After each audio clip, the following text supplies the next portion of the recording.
I think we can work out that Steve Sidwell does get his place in central midfield over Emerson Faye. Well, Emerson Is that Faye. the most expensive team, or is this Emerson Faye comes in because I'm treating this like a his fantasy agent? team. No, I'm treating this as a fantasy team where I could give him a massive bollocking and get the best out of him.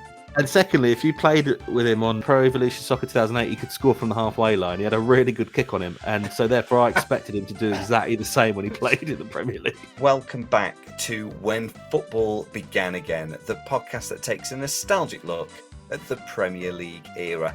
Today's show is part 2 of my look at Reading FC's time in the Premier League. If you are joining this show, there is a part 1 where we cover all about the history of Reading FC and their first spell, the 2-season spell in the Premier League under Steve Coppell, the 106-point winning team. A really, really fun episode. Possibly slightly lighter in places than today's part 2. Today, in part 2, we cover the second spell in the Premier League, slightly less successful than the first, and then the years that have followed, especially the last decade and the time under Dai Yongge, who at the time of releasing this is still the owner of Reading FC. There have been some movements towards him selling up the club since we recorded. At the time when I was chatting to the lads, this was back in March, and things were looking very, very bleak indeed. As it stands, Reading have survived in League One and hopefully have a brighter future ahead of them, but they are still owned by Dai Yongge. So hopefully the tone of today's episode is about right still, because it remains current. The lads really do despair at points, I think, of just what has happened to their football club. And as any neutral football fan will also know, it has been a really, really difficult time for that football club. And there's been a lot of sympathy, I think, for Reading FC, who find themselves appear to just be the latest team that have fallen foul of really, really irresponsible ownership. If you're a long-time listener to the show, you will be familiar with the Blackpool episode, and obviously very, very poor ownership there. It certainly appears from chatting to the boys in this episode today that the Reading owners have given Blackpool a real run for their money. So we're going to hop straight back into the show and pick up where we left off in part 1. As ever, if you enjoyed today's show, leave it a review, hit subscribe, share it with other like-minded fans. It is great to have Reading fans joining the show this week. There is a big back catalogue with lots of famous faces from football and comedy who've been interviewed, lots of different features. So if you do enjoy today's show and enjoy the 2 episodes that you've listened to, please do hang around. It would be great to have you along. But let's crack on with it. Johnny and Sam picking back up the conversation where we left it in part 1. This is part 2, Reading FC in the Premier League. Enjoy. In the seasons that follow, Reading do reach the playoff semis in 2009, losing to Burnley, which sees Steve Coppell resign. After the brief reign of Brendan Rodgers, reserve coach Brian McDermott takes over as caretaker, then on a rolling contract before taking up the role permanently.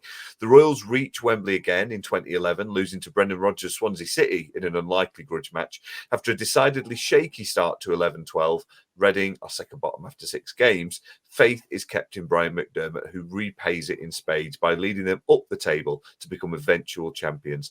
There are 2 separate 8 and 5 game winning streaks in the second half of that season that turns them from playoff hopefuls to promotion certainties. Sam, coming back to you, Brian McDermott. I mean, we've already talked about him. Like to the outside neutral, it probably didn't look like the most ambitious appointment. We've already covered, I think, on this show that this is a man who knows the club inside out, has been integral to the success of the past. So I guess for everyone of a Reading persuasion, was that an appointment that the fan base was excited about? Could you have foreseen that he was going to be so successful? So it's an interesting one, that question, because when he first comes in, as you said, he comes in as a caretaker. So Brendan Rodgers, everyone's like, okay, cool. Brendan Rodgers doesn't work out. McDermott comes in and everyone's like, okay, well, this is the guy we're going to have for a bit. Everyone's talking about the next manager at this point. So, everyone's discussing who could come in. We're not really thinking about who Dermot is. We kind of know of him, and people who, fans of the club know who he was. He was a scout. But it's not even on our radar thinking that he'll be the next Reading manager. He's just come in and okay, fine. Oh, what's this? We've got the FA Cup. We got the FA Cup against Liverpool. We draw. Okay, we get a replay at Anfield. We're happy with that. Now, as we remember a couple of minutes ago, we mentioned Southern Man United fans. And in my opinion, there's only one thing worse than a Southern Man United fan, and that is Southern Liverpool fans. And I was at uni, as I said at the time, with watching the game on ITV with a load of Liverpool fans. I think there was probably about 8 of us watching the game. 3 of them are Liverpool fans. Didn't even really care. They knew they were going through. So they're just kind of watching and they're kind of discussing who they're going to play in the next round. And I'm like, don't write off Reading yet. No, you've not even got the proper manager at the moment. No. So anyway, watching the game, and I just remember that penalty.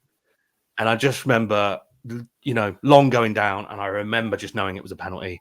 I remember the commentator so much. Perfect bit of commentary as Sigurdsson walks up to sort of strides towards the penalty shot. He goes, 1 kick, back of the net, a royal kick. I go mad. I think I nearly broke our door kicking it down to run out in the garden. It's a freezing cold night.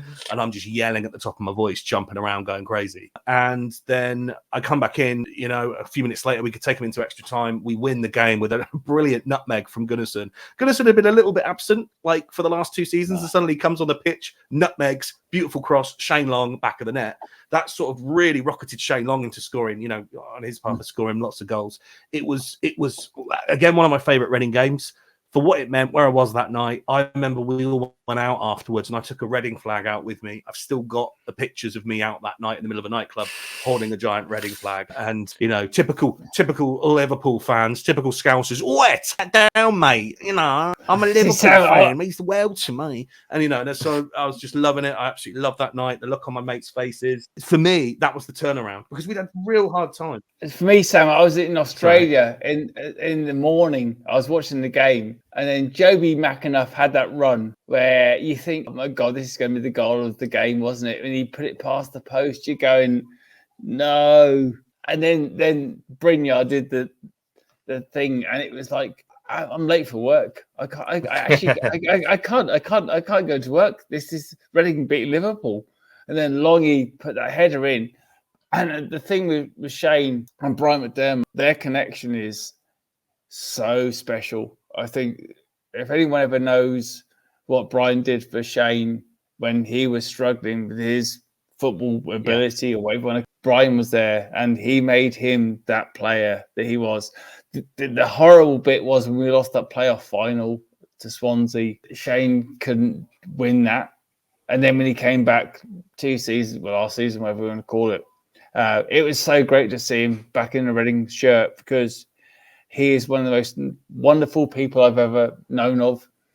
For me personally, I just chuck this out there now. His wife, Kaylee, came over to Ireland, and unfortunately for her, she met my mum on the flight back to Bournemouth, and she was so nice to my mum. My mum passed away in October of last year, but she was like, because they talked about Reading, they talked about the school they went to and all that sort of stuff. And I go, that's special. That is what Shane Long is about. That's what Katie's about. The human connection, you don't get that very often, and that means the world to me as a Reading fan. Yeah, that's beautifully said, Johnny. And I think that actually, for me, again, that's really coming across actually in both of the stories that you're telling. Of actually, this is a club that has been a top side and still has that kind of local community and family connection, which is a rare thing, I think we can all agree, in modern football. Johnny, obviously this side wins the championship. It's not quite the same energy as obviously the previous championship side. Obviously, as we've already covered, no other team has managed that energy, and that's probably almost as proud as Reading are of that record. That's probably also something that they maybe have to carry as well now, as almost reputationally forevermore. I mean, on that return to the Premier League, there's the additions of Pavel Pogrebniak, Danny Guthrie, Chris Gunter, and the return of Nicky Shorey as well. They're the main reinforcements for the squad. And Gareth McCleary.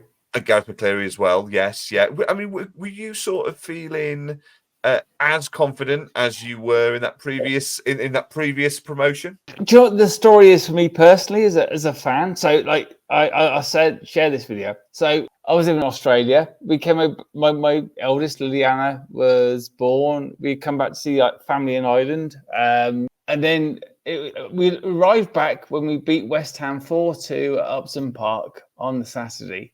I went, and then every game after that. So I went over to England for the Notts Forest game. I'm just going to watch a game. We get promoted. The Notts Forest game, 1-0, Mikel Ledgerwood. I was kind of like, this is just insane. And then I was there for the Saturday game. We drew 2-2, I think, with Palace. Jason Roberts got sent off his class. Until we were in the walkabout bar in Reading. And I think it was Southampton needed to win or whatever against Middlesbrough Sunderland. I don't know who it was. They drew. And we had the best night out ever in the walkabout pub in Reading because we got promoted. And I was like, this is just insane. So like don't show my wife, well, my future wife this. So I've asked her to marry me twice. I asked her to marry me back in Sydney, but I asked her to marry me when Reading got promoted back to the Premier League. And she said no. So well, there's very little I can add to that. It's going to be a long time before we get married again after the way we're going this season. But good luck. But it was huge. All joking aside, it was like it was amazing that run that season. Like it's a totally different team to Coppell's team. Brian had a mindset with those players that was insane. Like we were bottom and we were struggling and whatever. And the points tally that we had that season was nuts. We went on this run where we won God knows how many games, and we just kept going up the table. I was going to say quickly with the signings that were made, they didn't fit quite right for me. Mariappa, yes, I thought he was a good signing. McCleary, yes, I'd seen him in the final game of the season, and for Nottingham Forest, he was a quick player. But for me, like Puggerbank didn't fit what we had when we already had someone like Jason Roberts in the squad. Yeah. And I know on record that, and he said it since McDermott wanted Shane Long back. I remember a lot of people, because there's the infamous story that after we got promoted against Nottingham Forest, they all went out to the Purple Turtle in Reading. John Medeski and Brian McDermott and a few of the staff went out and drank with some of the fans. A lot of people on video, their arms around them going, come on, we've got to bring Shane back. We've got to bring Shane back. You know, Shane Long had left Reading to go to West Brom. He wanted to play under Roy Hodgson. Roy Hodgson then got the England job. He was kind of left out in the dark a little bit in that squad.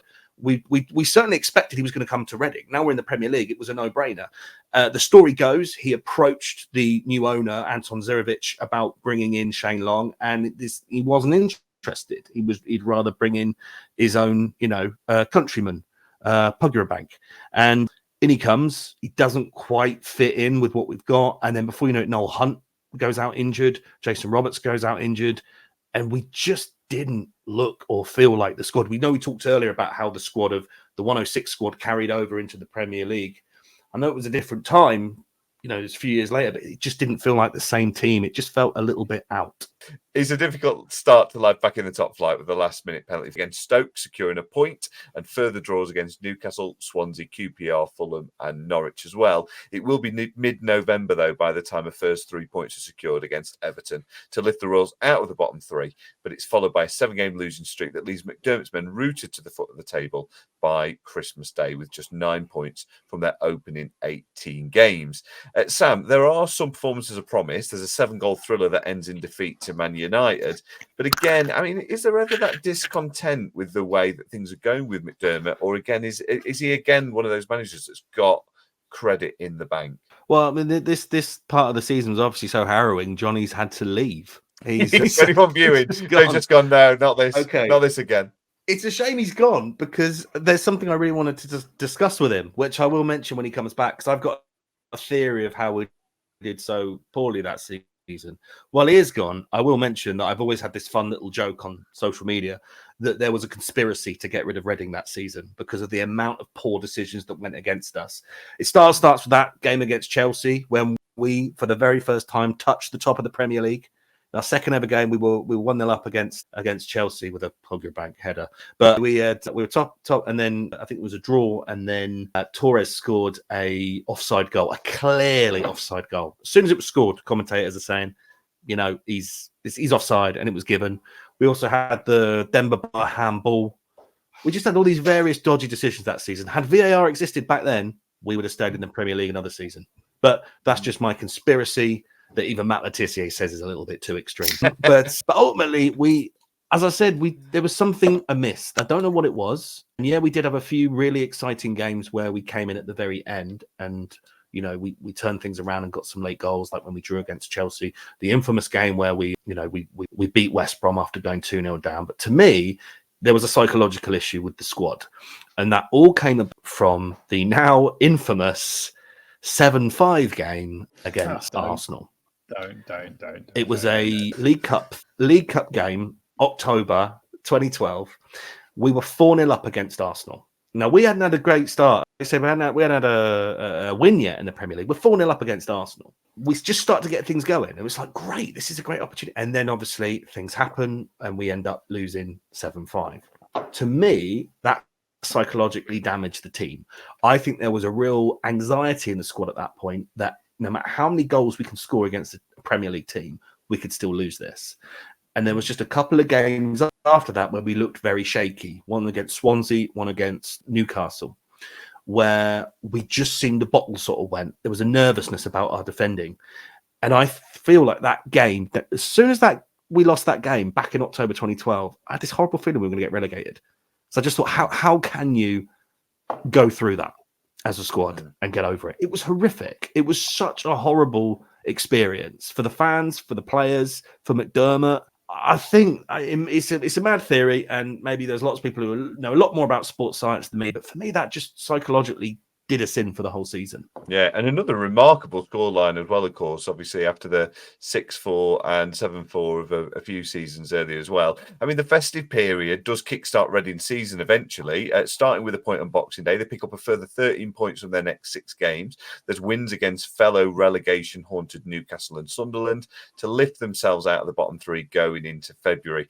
But it is false hope. Another long losing streak follows that will cost McDermott his job and see him eventually replaced by Nigel Adkins after caretaker boss Eamonn Dolan oversees a 1-0 defeat at Old Trafford. Adkins' first match in charge is a 4-1 defeat at the Emirates as well, as Reading conceded their 16th goal against Arsenal in just 3 matches that season, including that 7-5 League Cup defeat, as you've mentioned. Adkins, who perhaps has unjustly been sacked after working minor miracles at Southampton, can't repeat the trick at the Madejski. His first win arrives after relegation has already been confirmed, but it's at least enough to lift Reading to 19th place, where they will finish the season, 11 points behind 17th place Sunderland. At the time of recording, Reading's final top-flight match is a 4-2 defeat at Upton Park, falling victim to the lesser-spotted Kevin Nolan hat-trick. Johnny, we'll come to how likely it is we'll see Reading improve on their top-flight record shortly. Obviously, there's quite a lot to cover there.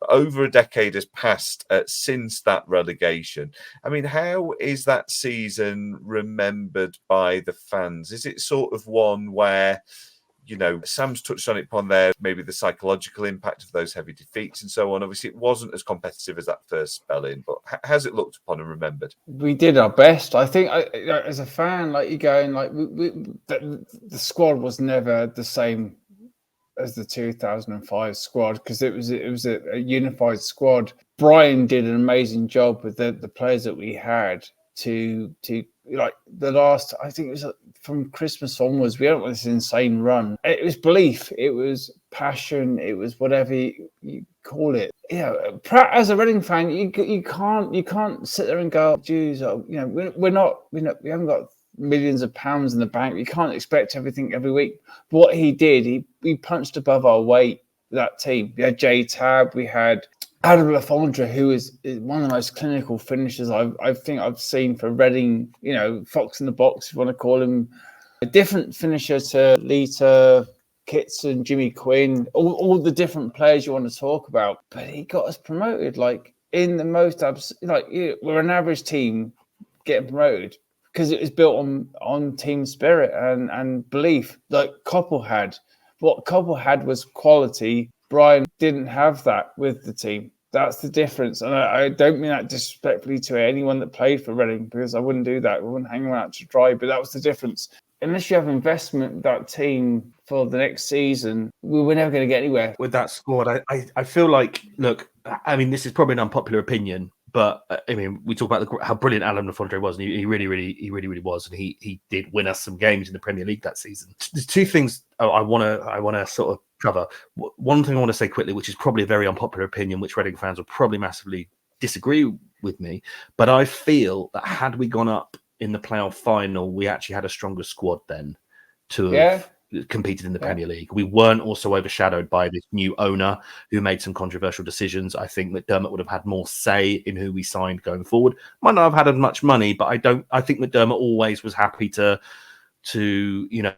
run things on a shoestring. You've got a team around Shane Long. I just feel like had we gone up in the playoff final, yeah, exactly that. And I think that a team built around Shane Long would have been strong enough to stay up another season in the Premier League. The second thing I want to ask Johnny this, if that's all right. What was your feelings about Nigel Adkins coming in, considering him at Southampton? He'd essentially been our rival. To me, it was 50-50. It was right down the middle. You had fans who were happy. You had fans who were against it. What were your feelings when Adkins came in? The funny thing is, I actually met him at the escalator, with the lift, and he said, "All right, lads, because he's so positive and boosting and all that kind of stuff." He said, "You'll be all right with me." I went, "Okay." He's kind of like a very positive school teacher. You done your homework, you did your best. Like he's lovely. It was like, so you've gone from Brian to him, and like they're both struggled in their level of coaching. So, do you mind if I ask you a question, Carlo? So, one question I prepared for tonight, if you don't mind. Yeah. So, Carl, it's a multi. I hate to. This is going to sound. You might need to edit this out because it sounds like after we talked about, we're making light of a situation. I'm definitely not. It's just. I just think it's quite interesting. So, it's multiple choice answer. On the day Brian McDermott was sacked as Premier League manager of Reading FC, which one of these did he do in the evening? Okay, it's multiple choice. Three answers. Number one, did he go on BBC Radio Berkshire and unleash the truth about what was happening at the club? Number two, did he appear on an interview for Football Focus where he revealed that he had a certain set of plans to keep us to survive that season? Or C, did he go to his local boozer where they were having an open mic night and do a cover of Knock Knock Knocking on Heaven's Door? So see, and sadly, with his issues he's had. Yes. Well, wow. That's quite incredible. And statistically, there's probably at least one person who witnessed that present, who was in the pub that night. I mean, McDermott, you've both spoke about him so. The video is on YouTube. The video is on. Is that YouTube. right? Oh wow. Okay. All right. Well, that does need some further. But also be respectful of Brian because he's on his journey of recovery as well. I just chuck that out there, being boring and old because he's dealing with what he's had to deal with his mental health. Yeah. Now I feel bad. You spoke about that. Very. Yeah, sorry. Well, at this point, we will summarise the last sort of 30 plus years for Reading Football Club. Since 1992, Reading have spent 3 seasons in the top tier, 22 seasons in the second tier, and they are currently in their 7th season during that period in the 3rd tier. They haven't been as low as the 4th tier since a 1-season stay in 83-84 when Trevor Senior bagged 41 goals, and they'll be hoping not to make a return anytime soon. What we do on this show as well is I painstakingly take the positions for the last 32 seasons to work out kind of where Reading are on the average, to give kind of a maybe a little bit of a watermark of what might be the average over the last 30 or so years. Sam, you didn't tell me this before we came, mate. I think he's just going to humiliate us, isn't he? No. This is where I'm interested to kind of work out, and maybe we can, as we get to where Reading are currently. Where do you think? I think you took the first guess last time, Sam. So I'll come to you, Johnny, first this time. Where do you think Reading's average position might be on the league ladder over the past sort of 32 years or so? Not including this current season yet. Out of what, 90? Out of 92, I guess, yeah. 43.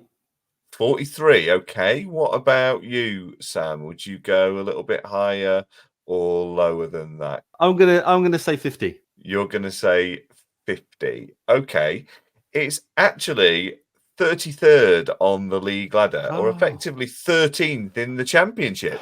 A position I'm sure many Royals fans will hope they can return to very soon. I mean, let's come to that now. The decade or so since the Premier League, it's fair to say Jesus Christ, mate. Seriously, do you want to ruin my mental health? We've got some fun features to end with. Don't worry. This won't be where I leave. Cilla Black. Yeah. This won't be where I leave you going into the evening, I promise. Sam, you didn't tell me this, mate, when I was signing up to this. At the time of recording, despite a combined 6-point deduction, Reading do sit in lower mid-table of League One, a far cry from the club that was on the edges of European football. Since relegation, they bobbed around the Championship before Yapstam took them within a penalty shootout victory of a return in 2017. It seems fitting somehow that on the day they booked that playoff final spot against Huddersfield Town at Wembley, the club announced that Chinese entrepreneur, in inverted commas, Dai Yongge, has invested 75% of the club's shares. There's all sorts of gestures being made for anyone who's only listening. And the ball landed in my garden for Liam Moore's quality penny for 300 got paid for. Yeah, great. Yeah, thanks for that. Well, let's start with you, Sam. We've talked a lot about irresponsible owners in previous episodes of this show, the Blackpool episode, not least. I think it's fair to say Dai Yongge has given them a run for their money as well. As kind of, I guess, as concisely without raising your own blood pressure too much, what has he done to the football club that you both very clearly so deeply care about? Good luck, Sam. So, okay. Right. How can I make this really? Because we're basically summing up 10 years. We almost are. We talked a bit about our last season in the Premier League just now. To me, sadly, that's the beginning of the end. Because, as I said, we had an owner in there we shouldn't have had. I felt Medeski was manipulated into that sale. There were illegal activities where it took place, which meant, we had Anton Zerevich come in. He wasn't the right owner. And as we returned to the Championship that season, he essentially did a runner. We then got into, that's where the financial problems started, essentially. Then we had a consortium come in, the Thai consortium. They come in, they essentially save us from the debt that we're in, and they take us all the way to the point where we are, as you said, at the playoff final, 2017. And on that day, we have Dai Yongge come in. And I mean, if I'm to sum it up, in my opinion, and I'm sure there's people out there who know more, and there's other fans who have different opinions. To me, he is somebody who wants to own a Premier League, a football club, but he doesn't really want to work for it. He's happy to throw money at certain things, and he has done in the past. And it looked promising to begin with him throwing money behind the academy and him being present, which was nice after what happened with Anton Zerevich.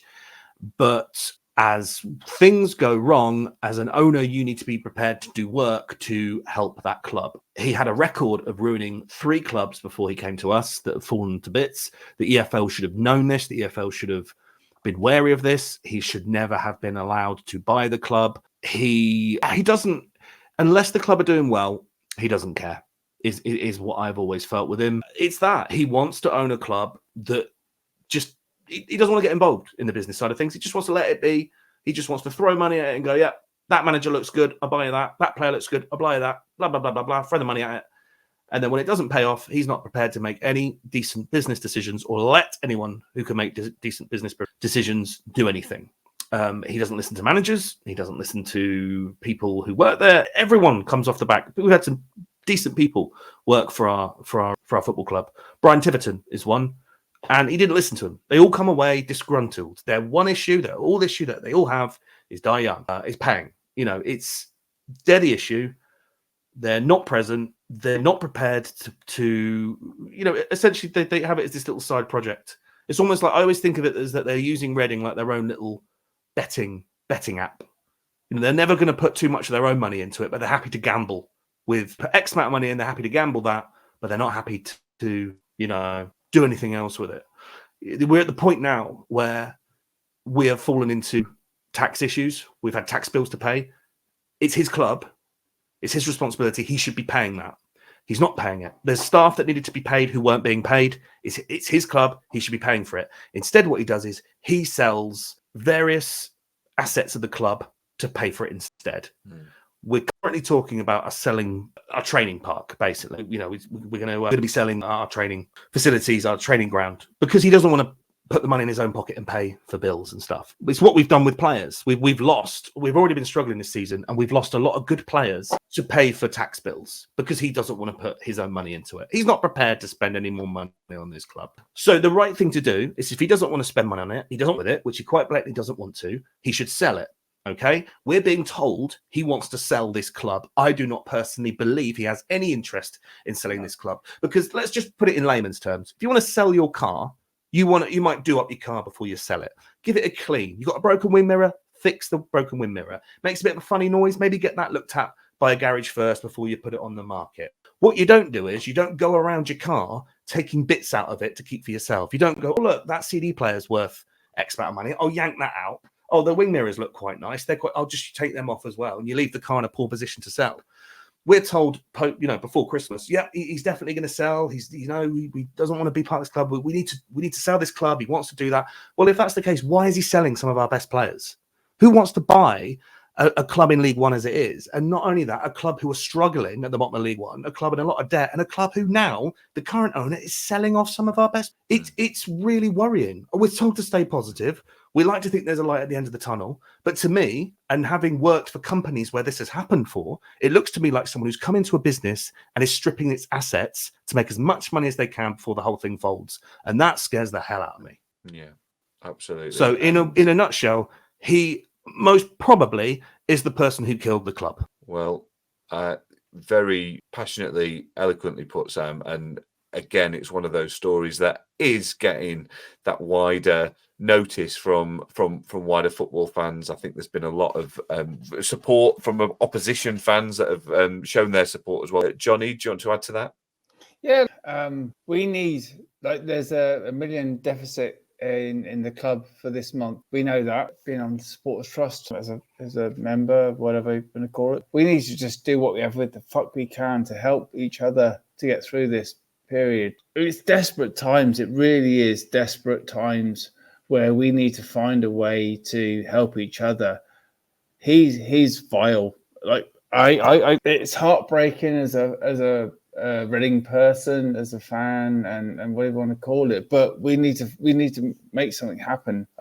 It's heartbreaking. It really is a horrible thing. But I think we can make a difference as a fan group.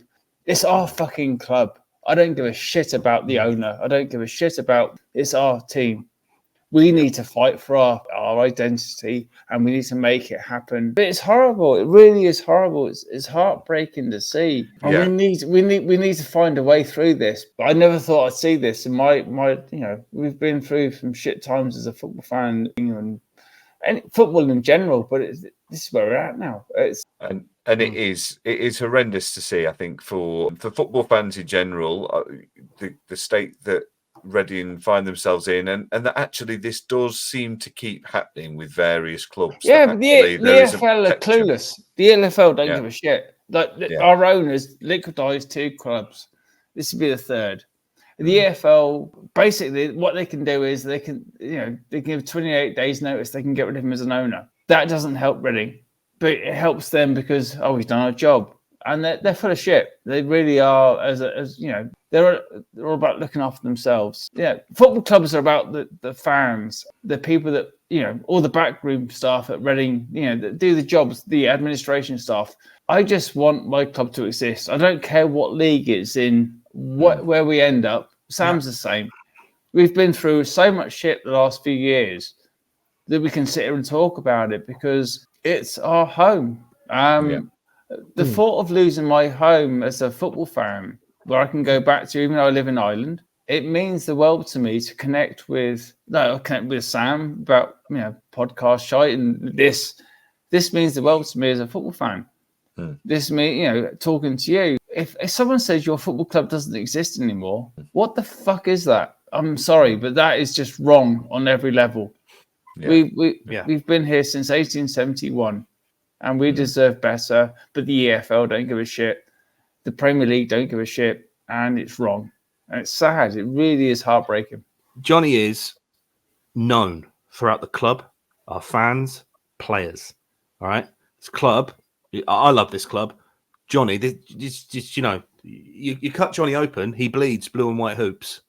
Seriously, and the work he's done for us, you've done as fans over the years, mate. What you've done as part of your Talking Royals, which I'd like to give a quick plug if you're right with that, Carl. Johnny does this fantastic thing called Talking Royals, which encourages Reading FC fans to talk about their mental health. Mental health is something I've suffered with in the past. And for a long time, Reading Football Club was one escape route. There was a little time when I was going through a really hard time where the Medeski Stadium was my safe spot, because no matter what happened for that 90 games, that 90 minutes, win, lose or draw, it didn't matter what was going on in the outside world. That was my safe space. Mate. And there'll be football fans, proper football fans across the world who know what that means. It's escapism. It's something good. You go through life doing things that bring you positivity, whether it be hobbies, whether it be doing stand-up like us, whether it be seeing friends, socializing, singing, dancing, whatever. This is a huge thing to us football fans. And the fact that it could be taken away is a huge deal. We don't sit around assuming we're going to be back in the Premier League competing one day. We don't assume we're going to be back there, whatever. All we want is a sustainable club which is run the right way. A club where people who work at the club are actually paid a fair wage, where players are actually coming home with a salary at the end of the month. They don't have to give away their salary so that the people working in vendors work. We don't have players being sold behind the manager's back. We don't have lifelong fans of the club who then become team players, such as, and I don't mean to throw the guy under the bus. I don't think this is his fault. Tom McIntyre is Reading through and through as well. He was a mascot when he was a kid. He was a fan. He was on the pitch with all of us when we went up in 2011, 2012. He's always wanted to play for that team. He's always wanted to, and then he gets sold behind the manager's back to Portsmouth. He just gets sent. There was a long time where we were told, look, do you know what? We can't go and buy this player here and this player here, but we'll always have the academy. We'll always create our own players. No matter where we are in the table, we'll have our own players who we created. Now we're losing them as well. And the academy was the best thing, wasn't it? Like football club, they're the life and soul of this club. We talked earlier about Eamonn Dolan and the amazing work he's done. That is now being trashed. Not taking anything away from the history, of course not. But what I mean is that legacy, that Reading way, is being trashed, and it's ludicrous what's going on. A lot of people who might be listening to this, it could happen to your club. We talked earlier about Sir John Medeski. How me and Johnny have talked enough about how we feel, but how must you feel as an ex-manager, an ex-player, or as I said, Sir John Medeski? I mean, he's a man who put a lot of money into this club, and he never wanted to leave the club unless he knew it was safe. Well, there used to be a few complaints back in the day. Medeski isn't spending. Medeski isn't doing that. Why can't we do what Portsmouth do and just throw the money at the wall and they'll get an FA Cup final? And he was always very careful he ran Reading like a good businessman should. Always kept us out of debt. He always made sure we were okay, And he sacrificed a lot of his time, a lot of his money into it. And to see the state of the club now is just so depressing. And I feel for him, man. I really do. So as we move towards adding a Premier League squad into the archives for Reading, let's take a look at their all-time top-flight top scorers and appearance makers of that era. Reading's joint third top Premier League appearance makers are Stephen Hunt and Ivor Ingemarson on 72 appearances each. In joint second are two ever-presents from those earlier seasons in that first spell in the top flight. That's Marcus Hanneman and James Harper on 76 apiece. And out in front is one of only three players who have appeared over both spells with 90 appearances. It's Nicky Shorey. Quick quiz, can you name the other two? Putting you both on the spot. Nicky Shorey played across both spells. Jimmy Kebe. Oh, yeah. Adam Federici.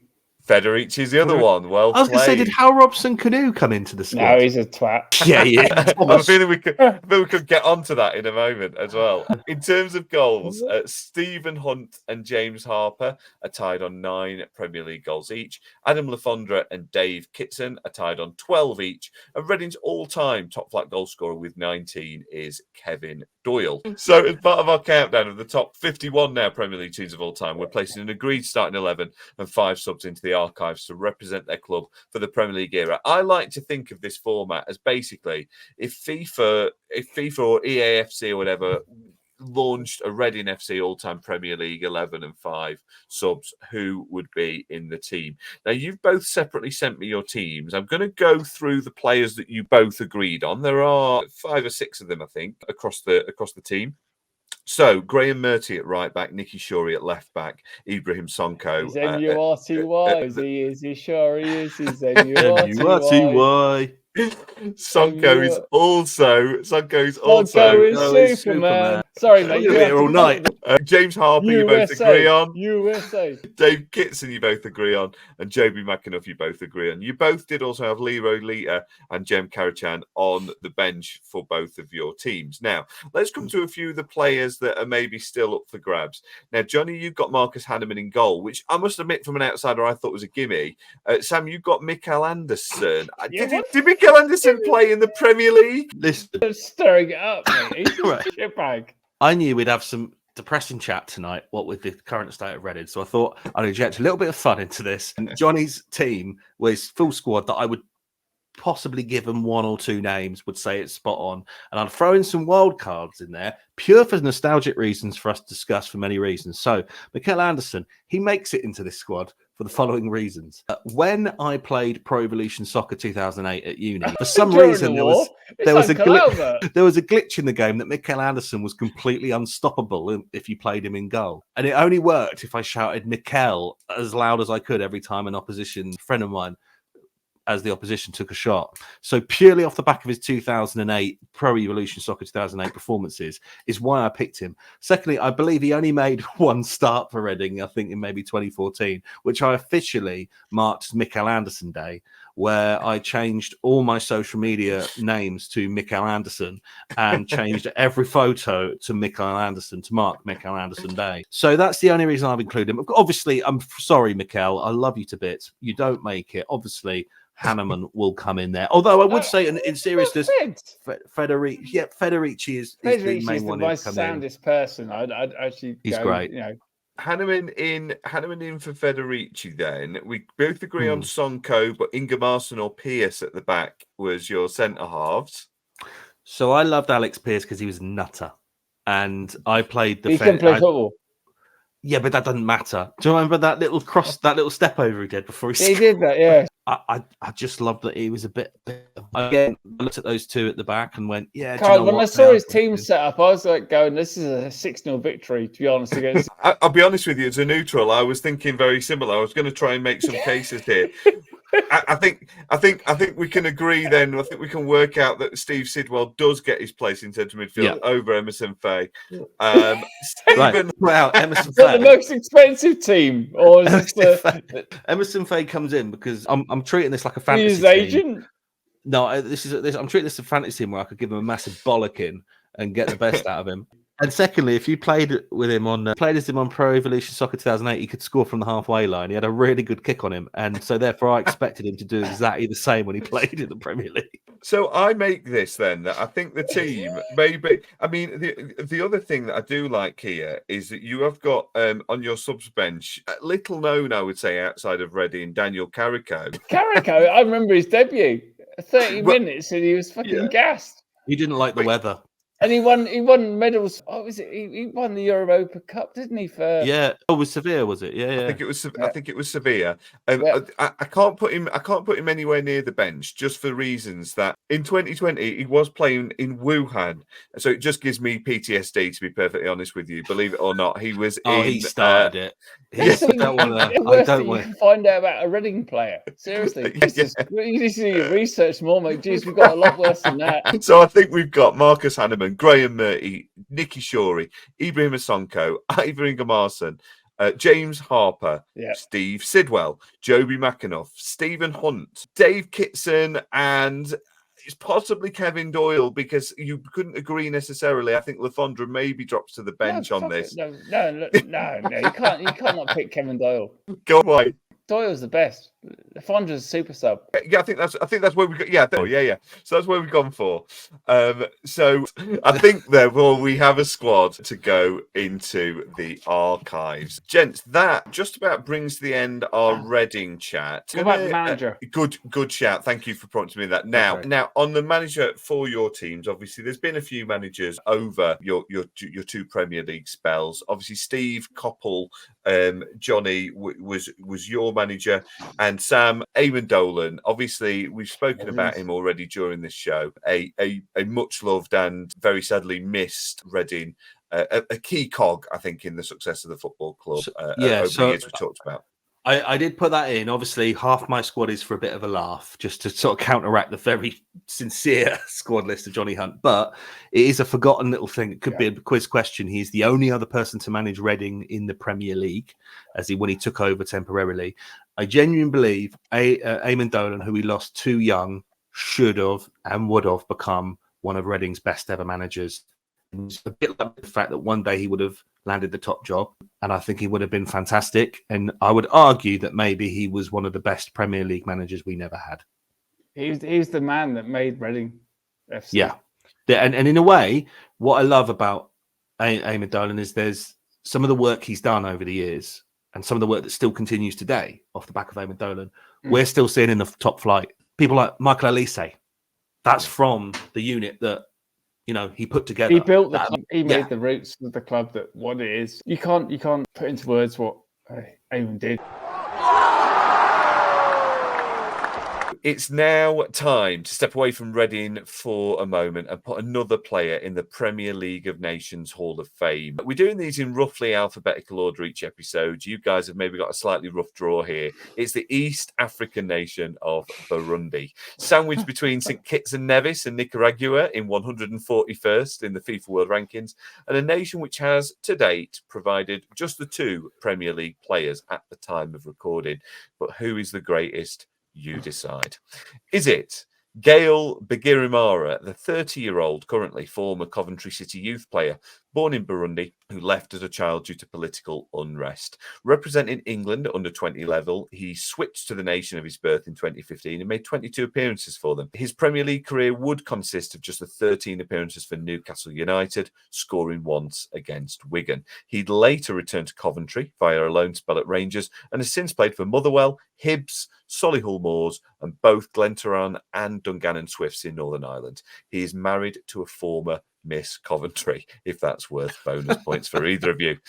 Or is it Saido Berahino, perhaps the slightly better known of our two Burundian players today, also somehow still only 30 at the time of recording, despite seemingly being around forever. A player with almost 50 appearances for England at youth level. Despite a call-up to the main squad by Roy Hodgson, he did switch allegiance back to his native Burundi in 2018, having never made an appearance for the Three Lions senior team. He scored on his debut at the AFCON game against Gabon, the first of just 2 goals in 22 caps so far. Berahino received political asylum for Burundi to Birmingham as a child and credits football as helping him to integrate into English life. He was once subject of a £21 million bid from Newcastle United and had a move to Spurs blocked during his time at West Brom, before eventually joining Stoke for £12 million. He scored 23 Premier League goals in 105 appearances during his time at the Hawthorns, before failing to score in 28 Premier League appearances for Stoke, and during a 2-year goal drought during that period. He was most recently released by Sheffield Wednesday. So, who is the greatest Burundian Premier League player of all time as we record this in March 2024? Bigirimara or Saido Berahino? Johnny, let's come to you first. What it stinks of is mental health issues. I'll stick that one up there. So he was a very talented player, wasn't he? But he just didn't get where he was going to go. I'm going to hang one out to dry because I'm a Reading fan. To be honest, they've both been through their journeys. I'd go Gail Bigirimara. Yeah, like why not? But geez, I don't. Who knows what goes on behind the mask of these guys? I really don't know. All soppy and weird and whatever, but you look at this and you go and the guys offered 21 million for Newcastle, must have some talent, but I saw his career go down and down and down. You gave a fair play to you. You gave us a tough one to choose from. Yeah. Jeez, Yeah, wow. I was It genuinely going to wasn't- say Berahino would be my shout. Actually, I'm not just saying that because Johnny went one way, but I was going to say, I think I'd go with him. Yeah, he loved the Premier League for a short while there, Berahino, as well. But as you say, money and fame and fortune and all of these things isn't necessarily the path to happiness and all sorts of. Sam, let's be honest, we had a crap call on that one. It was like, Jesus Christ. Yeah, no, what are we supposed to? There've been some classic weeks. I mean, Belgium was pretty difficult to choose from. Oh, really? Oh, bless them. But Yeah, you did get Burundi. We are going to put this. This just piss off the Reading fans even more. Off you go. Burundi have been represented. They get their moment in the sun. We will put this out on Twitter/X for you to cast your vote. So before we let you go, it will effectively be Coventry City fans versus West Brom, so that should be interesting as well. Yeah, they hate you both, so that's good. One of them married a Miss Coventry, so I think that's probably the victory there, isn't it? Yeah. Have you been to Coventry? So before we let you both go, we're going to have a quick round of Play Your Apps, right? Jesus. This is the game we play on this show where basically I'm going to give you a Premier League player and then you're going to tell me if the Premier League player that follows them has made higher or lower Premier League appearances than the player previously. There are 11 players. Whoever is in control of the board at the end is our winner for the prize of precisely nothing. However, do bear in mind that if you're in control of the board for the final player and you get it wrong, you do hand victory to your opponent. We have seen players go pretty much all the way to the end. What did we win? Did we win a speedboat like in bullseye ways or a toaster? I can sketch you a picture of a speedboat. That's absolutely fine. Here's what you could have won. We will see. Basically, for the pride, and we haven't got any, have we, Sam? Not any left, I'm afraid. Exactly. This could be our one victory this season. Call it a draw. So your first player for control of the board, and I apologise, most of these players have a Reading link of some kind, not always a positive one, because I really was scraping the barrel with one or two, as you'll see. For control of the board, I need you to tell me, take your best guess, how many Premier League appearances, according to PremierLeague.com, does Danny Murphy have? Sam, you can start us off with that one. Danny Murphy. How many appearances? How many Premier League appearances, according to PremierLeague.com, did Danny Murphy? I was going to say, that looked like a gesture towards the... Yeah, look at it. That's my thinking face.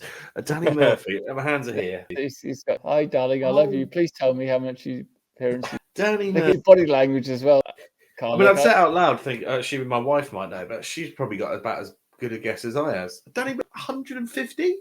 I was going to say 149. That was weird. Okay, I was 150. Sam, you're going 150. Johnny, you think lower than 149, just for the sake of it. Okay, so this is just to kick us off for control of the board. I should point that out. Sam, right. You are closest, but I've got to be honest with you. It's not been much of a contest so far. Danny Murphy is actually, believe it or not, the 35th highest Premier League appearance maker to date. He relegated us, so we hate him. Yeah, thanks for the start, Carl. Yeah, thanks, Carl. Yeah, we hate you. We don't care who wins this now. We hate you so much right now. I've lost control of the show. Yeah, you have. It happened long ago. 417 for Liverpool, Charlton, Spurs, and Fulham, scoring 50 times. Unfortunately, one of them was quite important in the history of Reading. Sam, you have now got control of the board. Yeah, congratulations, Sam. Our next player, according to PremierLeague.com, Michael Dewberry. Has he made more or fewer Premier League appearances than Danny Murphy's 417? God. Can we just start off by saying that there's a serious message here, and that is that if you have made 400 plus appearances for the Premier League, it doesn't mean you can commentate. That's very true. Very true. Michael Dewberry has made less. He is lower, 161 appearances for Chelsea, Leeds, and Reading between 1993 and 2008. So you retain control of the board, Sam. Our next player after Michael Dewberry's 161, Nicky Shorey, higher or lower? Sorry, am I answering this one still? You're still in control, Sam. All Premier League appearances. So Nicky Shorey left us, didn't he? So he went to Aston Villa. I don't remember how much he played in the Premier League. He went down, didn't he? Did he? Oh God, where did he go? I'm gonna say he has made less. You're saying lower than 161. It's higher, 176. Oh, what? That's so close. You Just, don't- just over half of them for Reading, bookending spells at Aston Villa, Fulham, and West Brom. He scored 3 times, all of them coming for his time at the Royals. So for the first time, don't worry, there's still plenty of time to go here, Sam. For the What did first we time, win? for the control of the board, that speedboat. For control of the board, Johnny, it comes over to you. Nicky Shorey has 176 Premier League appearances. Is our next player higher or lower? Steve Sidwell. That's got to be higher. Oh, that's easy. It is higher. course 200 it is. appearances for Oh. Reading, Chelsea, Villa, Fulham, and Stoke. His Premier League career was also bookended by being in Premier League squads for Arsenal and Brighton without ever making a Sam, top sorry. flight. Our next player, Steve Sidwell's 200. It's still with you, Johnny. Yap Stam, higher or lower than Steve Sidwell's 200 appearances? This is fixed. This fixed, just like the 2012-2013 season. Fixed. I'd say less, actually. It is lower, 79 appearances. He won 3 Premier League titles in those 79 appearances in his first 3 years. He did make just 1 appearance in 01-02 before being sold to Lazio. Yeah. And managed Reading. Yeah. Is that an impression of Yap Stam there? Yap Stam's 79 Premier League appearances. Is our next player higher or lower? Reading-born Dion Burton, higher or lower in the Premier League than Yap Stam's 79, Johnny? Jesus. Jeez.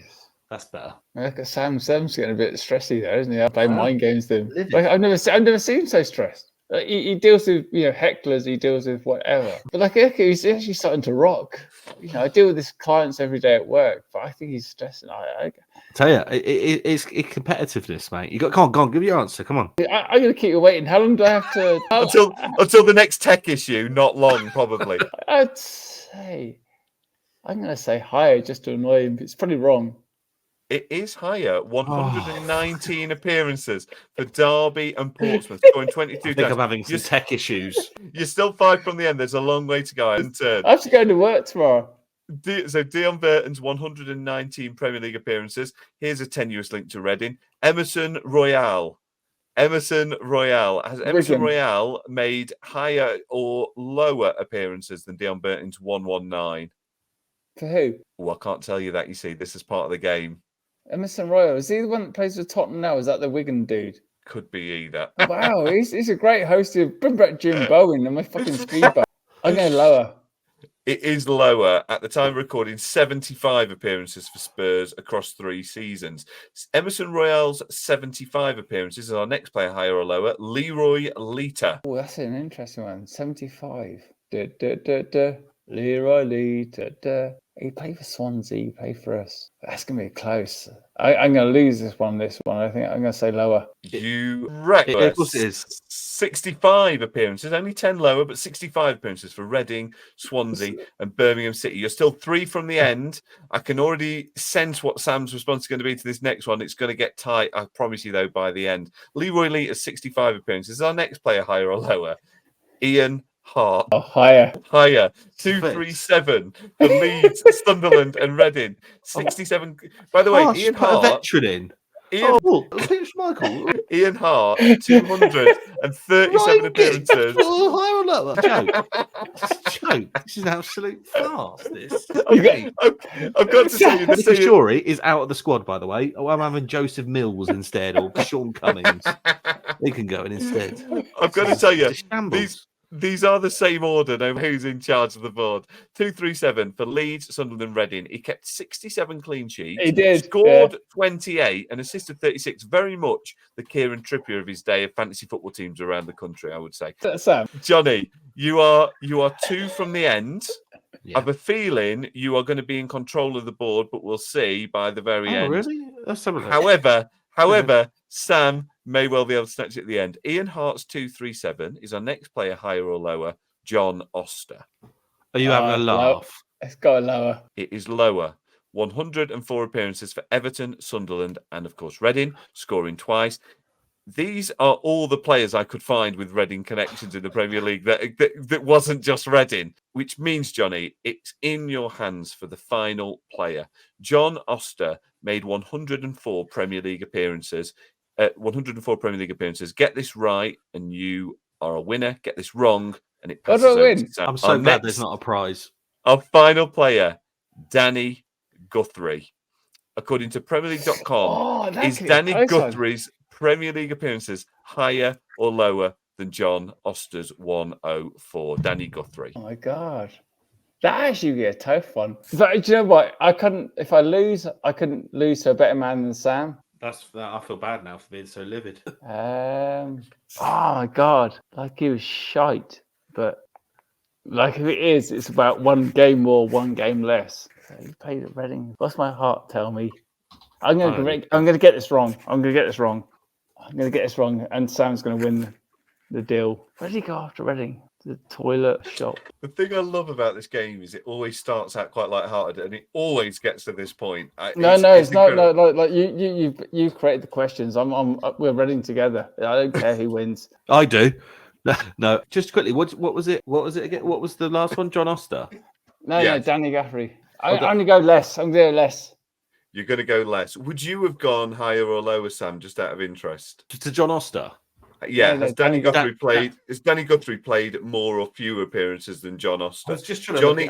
So Danny Guthrie. I was trying to sneak it. I didn't know I was going to get a go, but I was trying to look it up just now, but I couldn't find it.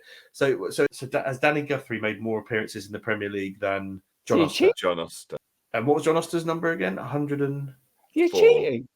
No, I tried to look it up. I couldn't find it. You cheated. I'm just doing this restyle. Okay. No, I didn't know I was going to get a go. It's your thing. This is not a go. To be fair, this is just the here's what you would have won. You know what I mean? Or not? Do I get low or not? No. What did Johnny say? I said lower. Did you say lower? I'm going to say. Well, I'm going to say higher because he said lower. Okay. It's not going to be like the same or something. What I'm going to say for the speedboat. Johnny, whatever it was always in your hands, and you said the words, it's going to be like one less or one more. You went lower.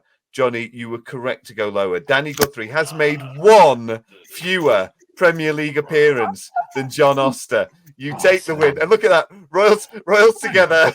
Right, now, I'm looking it up. Now I'm looking it up. There's a shirt over the head. Ravanelli is a full-on celebration. What appearance did you say, mate? 103. For Danny Guthrie. Sorry, Sam. This is. Do you know what's really the most he made appearances for? Were, there we go. Well, Danny Guthrie, Liverpool, Bolton, Newcastle, and Reading. If you were, he was at Liverpool for a while, wasn't he? Yeah, he was. Man. He didn't play much, no. Gentlemen, so not only did I lose, but I also got the last question wrong. I wasn't even looking at it, and I was trying to Google it. It's a perfect place to end the show. It's been a pleasure having you both. Sam, let's start with you. You are the host of Comedians Talking About Football, a show that I am going to be a future guest on. Tell us where people can find that, and tell us about a few of the people you've had on. I think we've had one or two shared guests. Josh Pugh's been on your show, for example, hasn't he? Yes. Yeah. So the new series, I'm not sure when's this coming out again, Carl? At some point before the end of the season, right near the end of the season. Cool. So there's the third series, as you may or may not be listening to this, is either out or coming out soon. We've got some great guests coming up in the new series. We've got Davy Johns, star of I, Daniel Blake.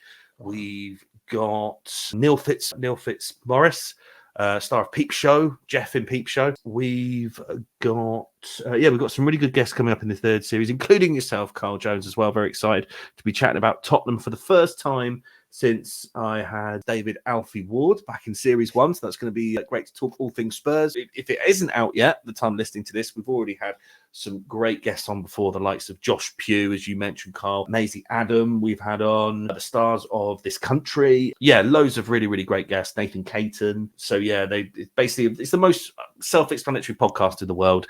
Each episode, a comedian comes on. They talk about the lows, the highs, the overpriced pies, and pretty much everything else that comes with supporting the football team. And I very much look forward to having you on, Carl. Very much look forward to coming on. It's a great show and some amazing guests. So yeah, very much recommend that. You can find that wherever you get your podcasts. And Johnny, you are also a podcast host as well. And so I know there's a fantastic back catalogue. And also, as we've touched upon a few times during today's show as well, the amazing work you do around mental health and football. So tell us a little bit about that. Yeah, so like the new thing is now is it's Talking Royals, which is a mental health platform for Reading fans, but it's also for fans anywhere. Based on Talking Cherries, the Bournemouth guys that do the same thing.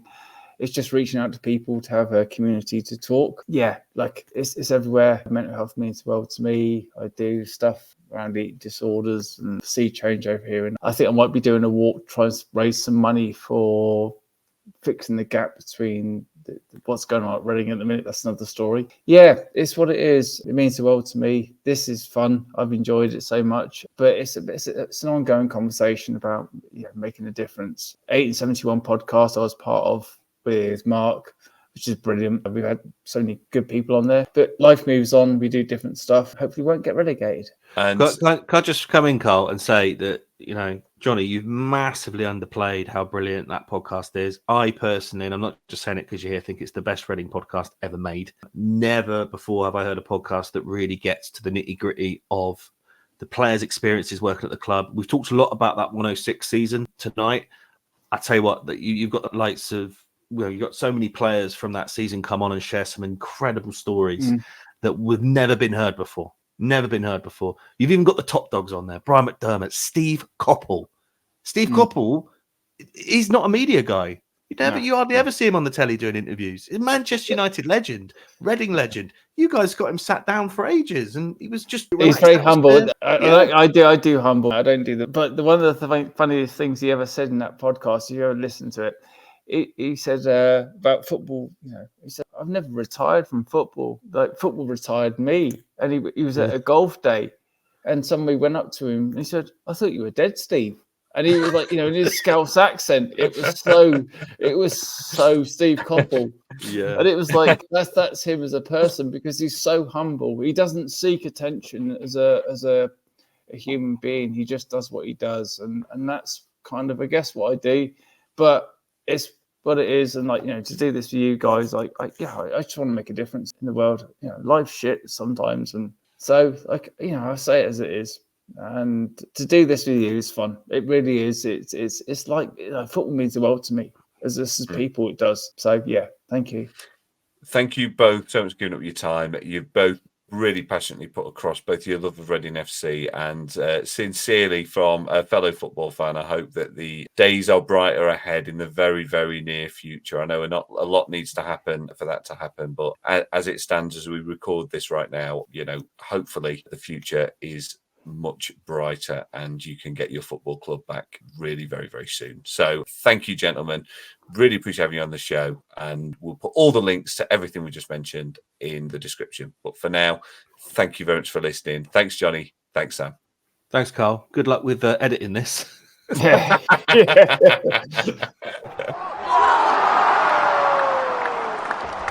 So that was Sam and Johnny, and we got there in the end. That was close to a 3-hour episode, all sorts of tech issues behind the scenes. At one point, I dropped out of my own call, and I think both boys just assumed that they'd complained about Dai Yongge for a little bit too long. That wasn't the case at all. I hope you got the passion that was coming through from both of them as to what's happened to their football club. It has been a nightmare for Reading fans, and those fans just want to have a football club back and have their football club back in the hands of responsible owners, and hopefully that is just around the corner. Dai Yongge has been compelled to sell the football club from all sides, most vocally from the fan base as well. So if you are a Reading fan, I hope you've enjoyed today's episode. I hope it's not been too traumatic for you, and hopefully you'll have your football club back very soon.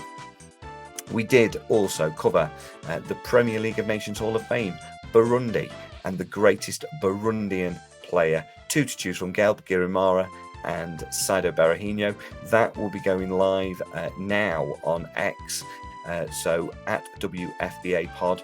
Do find that will be running for 4 or 5 days after this show is released. I will reveal the results on next week's episode. And speaking of next week's episode, I have author Rob Carlos discussing his book, 3 Games in May. Rob is actually an Aston Villa fan. His book is all about Manchester United, really speaking about it from an outsider looking in, all about Manchester United's treble-winning season. It is 25 years this month since Manchester United sealed their treble, and our next 2 episodes will be covering quite a bit of that, with Rob's book next week, and in the week after, a return for 2 guests who were on episode 1 way back when. Marvin Dickinson and James Cook, a Manchester United fan and an Aston Villa fan, will be back with me to discuss the 98-99 season. A pretty good season for Aston Villa, a very good one for Manchester United. That will be the end of this current series, so a few more episodes still to go. Thank you for your continued support, and please do continue to share the show, leave us a review, subscribe on whatever platform you listen on, and hopefully we will have even more fantastic episodes in the series to follow after the Euros. But in the meantime, that is all from me. That is all from this week. That is all from our episode on Reading FC. Thank you very much for joining, especially welcome to new fans and new listeners of the Royals. Thank you very much for finding the show. I really appreciate it. I hope you'll hang around. There is a huge back catalogue of fantastic episodes. Josh Pugh, Clive Tilsley, Henry Winter, Jules Warren, Danny Wilson, Ashley Ward, Mark Draper. I could go on and on. Almost 40 episodes in the bag now. So please do hit the archives and listen back to episodes you may have missed. But in the meantime, thank you so much for listening to the show. Thank you for watching. Thank you for listening. I'll see you next week with my book review of Manchester United's 3 games in May with Rob Carlos. See you there.